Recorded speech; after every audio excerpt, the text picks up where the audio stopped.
luôn cố cơ gặp vui nuôi pool nạc bốn sáng ấy đây gà đấy bọa mẹ mạ rồi nay chỉnh tụi quân ô bọa mà chỉnh cá lẹo chỉnh vào vết nưng như nào đi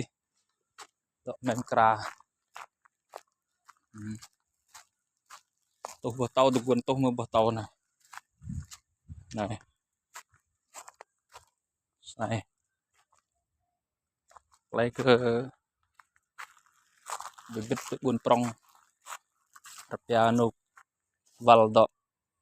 reduk sang tí này mềm cà này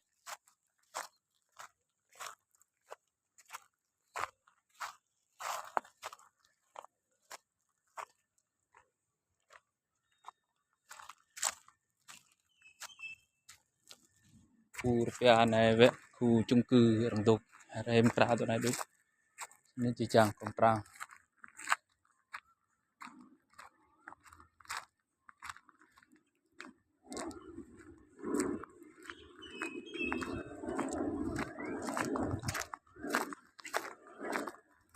cái đó là nó ai cái này xem bị biết tụi quân này này gà Gia Lai Pleiku này cái kho này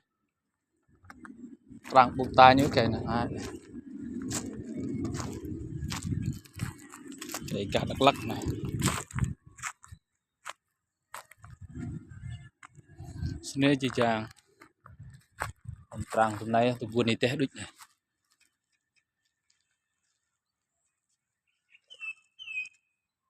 chủ ngã đi đến đa mơ rề này đi để mãi mơ rề mà tắt ô mày rề ô bro tụi quân như này đang nâng nọ đà semang lại đà tọt đồ này đi độ bia nan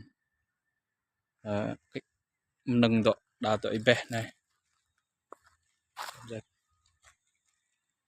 nơi công trang nên họ dần lệ bẹ ni lệ giặc lu cái tí chỉ trang tí lăng ra đây Thái Lan nên tí đăng ký canh có đà họ ni lệ giặc cái chỉ trang